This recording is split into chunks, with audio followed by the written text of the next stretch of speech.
Question number 32 என்ன கொடுத்துருக்காங்க, சரியான விடையை தேர்ந்தெடுக்கன்னு சொல்லிட்டு கண் கூட்டல் அழகு கண்ணழகுன்னு கொடுத்துருக்காங்க, கண் கூட்டல் காட்சி கண்காட்சின்னு கொடுத்துருக்காங்க, கண் கூட்டல் பார்வை கற்பார்வைன்னு கொடுத்துருக்காங்க, கண் கூட்டல் இமை கண் நமைன்னு கொடுத்துருக்காங்க. ஓகேங்களா, ரொம்பவே சிம்பிள். Option ஏன்றத answer. ஓகேங்களா, இது என்ன விதிப்படி சார் அமைஞ்சிருக்கு அப்படின்னா தனி குறில் முன். ஓகேங்களா, தனி குறில் முன் ஒற்று மூன்றுன்னு போட்டுறேன் பார்த்தீங்களா. தனிக்குறில் முன் ஒற்று உயிர்வரின் இரட்டும் அப்படின்ற விதிப்படி தாங்க அமைஞ்சிருக்கு. எப்படி சார், கண் கூட்டல் அழகு அப்படின்ற வேர்டு தான் நமக்கு கொடுத்துருக்காங்க.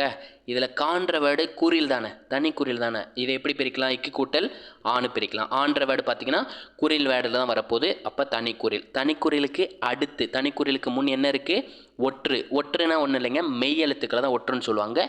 ஒற்று இருக்குது, அதை தொடர்ந்து நெக்ஸ்ட் இதில் பாருங்கள் உயிர் இருக்குது. இப்படி வர்றப்போ இந்த ஒற்று இருக்குது பார்த்தீங்களா, அது இரட்டும்னு சொல்கிறாங்க. எப்படி மாறிடும், நெக்ஸ்ட்டு கண் கூட்டல் இன் கூட்டல் அழகு அப்படின்னு மாறிடுங்க. ஓகேங்களா, அப்போது இந்த இன்னும் ஆவும் சேர்ந்து என்னவா மாறிடும், நான்ற வேர்டாக மாறிடும். பேலன்ஸ் இருக்கிறத அப்படி எழுதிடுங்க, கண் நலகு அப்படின்றதான் இந்த கொஸ்டினுக்கான ஆன்சர். ஓகேங்களா, கண் அழகு. ஓகேங்களா, இதே மாதிரி நீங்கள் என்ன பண்ணுறீங்க, வின் கூட்டல் அரசு அப்படின்றத சேர்த்து எழுதி என்ன வரும்ன்றதை கமெண்ட்டில் சொல்லுங்கள். அது என்ன விதிப்படி அமைஞ்சிருக்குன்றதையும் கமெண்ட்டில் சொல்லிடுங்க. நம்ம வீடியோ பிடிச்சிருந்துச்சுன்னா லைக் பண்ணிவிட்டு இந்த வீடியோக்கு வந்து பிளாக் கலர் கமெண்ட் அடிச்சுட்ருங்க. அதேமாதிரி மேக்ஸ் வித் எம்எம்கேன்ற டெலகிராம் பேஜில் ஜாயின் பண்ணிக்கோங்க. இதே மாதிரி அடுத்த ஒரு வீடியோவுடன் சந்திக்கிறேன். அதுவரை உங்களிடமிருந்து விடைபெறுவது நான் உங்கள் மேக்ஸ் மதன்குமார். தேங்க்யூ.